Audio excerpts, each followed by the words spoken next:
With good news for today from Baptist Press, I'm Brandon Porter. Bir Bahdur is a simple animal herder. Sometimes he works as a day laborer. He's quiet and meek, uneducated, soft-spoken. He doesn't consider himself qualified to share the gospel, let alone teach it. Many of his South Asian countrymen don't think so either. But the beauty of the gospel is that it brings worth to those society considers not worthy.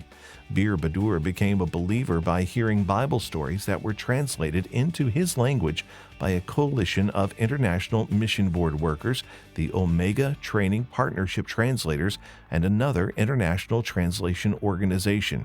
Together, these three organizations form one Bible translation project. After hearing and believing the truth, he knew he wanted to share in it. With the encouragement of fellow participants and the trainers from the project's workshop, he learned to craft and share Bible stories in his heart language.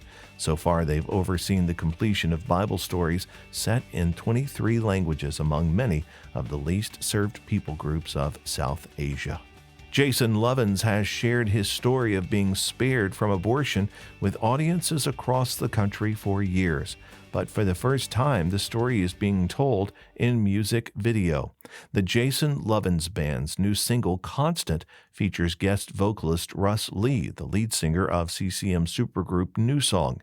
The new music video for the song, released earlier this summer, depicts the story of Lovins' mother's pregnancy journey and the decision she faced, while the song lyrics tell of God's constant character. Lovins says he hopes his story and song can be a part of practical ministry to women facing a difficult and important decision.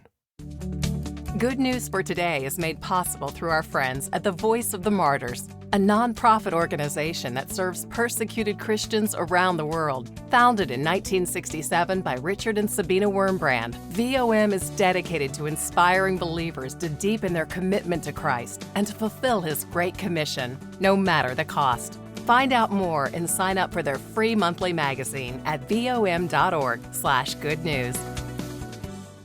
Southeastern Baptist Theological Seminary sent a team to serve persecuted churches and impoverished peoples in South Asia during their summer break.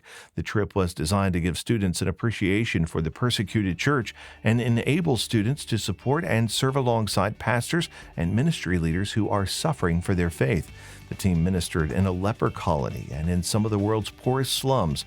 They shared the gospel in rural schools and orphanages and taught the Bible through translators in several churches. Several students acknowledged how the trip confirmed their resolve to fulfill the Great Commission. Thanks for listening to Good News for Today.